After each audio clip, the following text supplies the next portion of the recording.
thinking of Sue and I hug everybody because I think we all went to Mayoral, Kansas, ever hugged before. It's history of the city.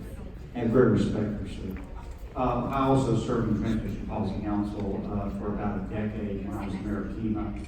And then after I served on there, we were working on hurricane evacuation at the Reed as the expert on that. So I've been very familiar with the process. The Transportation Policy Council is the most powerful agency in the region that nobody's ever heard of. It's truly amazing the power they will and the effect they have in communities. I'm frankly still in the discovery phase on this project. Mike called me, I don't know, about 3 months ago and said, hey, you need to put this on your radar screen. It's going to be an issue in the mayor's race.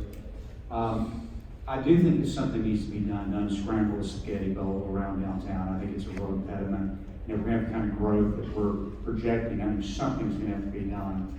But I've got some real concerns about what I've seen in this project.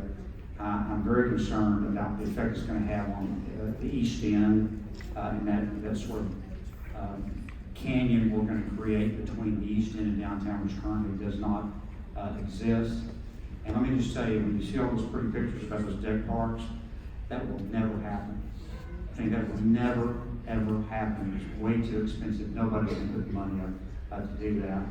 I know, did y'all know that this last session, the downtown guys tried to get a 2-cent beverage tax on the entire city of Houston to pay for that deck park? Did y'all see this? It got introduced in the House, in the Senate. I think it didn't go anyplace. So I think it's very misleading for the advocates of this plan to put out there pictures of those deck parks, but I'm just telling you they'll never be built. I'm also particularly concerned about the effect on the near north side, because when you have 59 and the toll road coming through and then I-45 coming through, I mean, you're going to have these little tiny strips of neighborhoods in between these gigantic, tracts of concrete.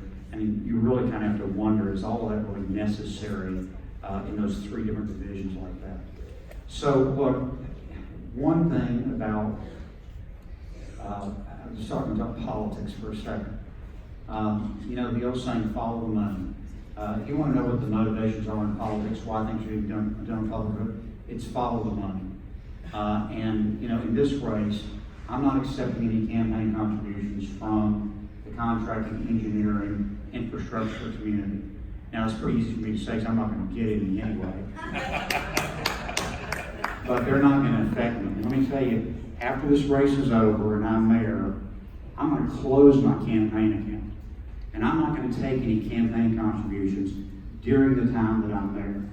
This mayor has raised over $10 million of campaign contributions, and 80% of that money has come from people that do business with the city or are regulated by the city. And so if you want to know what the motivations are, pull up those campaign finance reports and try to see who gives the money. And I will promise you this, at the end of the day, I'm going to make this decision based on data. For those of you that have read me over the last decade or so, you know I'm a numbers guy, and I'm going to make the decision of what I think the city's position ought to be based on the numbers that come in. And by the way, whatever that plan is that the mayor's going to take, you need to make sure that you see that before the election.